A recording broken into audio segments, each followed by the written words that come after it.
Sarap umuwi, no? Gusto makakita ka ng aeroplano ba? Oh, yan, no?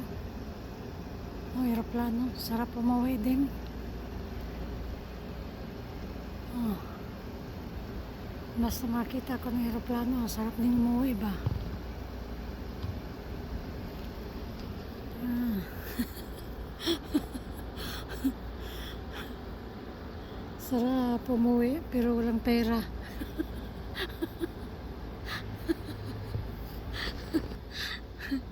Abroad pa more. Ang naipon, resibo.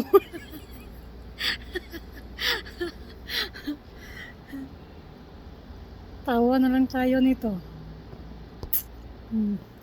Ah, gusto kayong manood sa view ko dito? O yan, nag-imot-imot ako ha. Imot-imot ako ngayong gabi.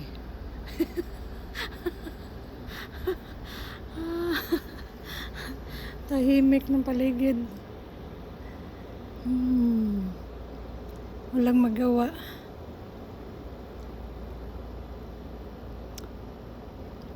Kita nyo yung mga sasakyan nila nasa labas lang, no? Kahit may mga garahe yan sila, pero minsan kasi puno na ang garahe, kaya wala na mapaglagyan. Kaya bawat bahay may tatlong sasakyan. Ganyan sila kayaman. Bawat isa sa kanila, basta may trabaho, may sasakyan. Dito sa amo ko, kapag andito lahat ng mga anak, nasa labas na ang iba. Kila madam dito 3. Kaya ang 2 nasa loob, ang isa nasa labas na. Ay, 4 pala. Yung kotse, kotse naman, yun yung sa amin.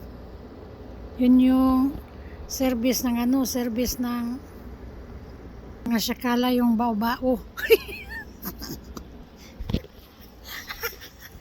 Ang service ng mga syakala kay mga kuwan.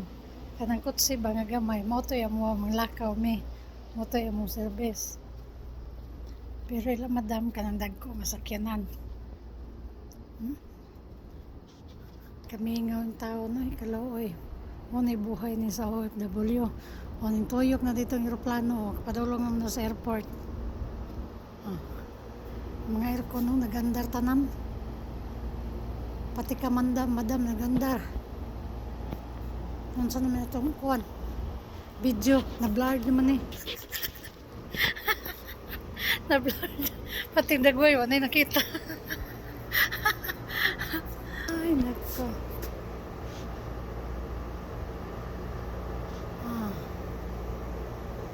Aeroplano, padulong na sa airport.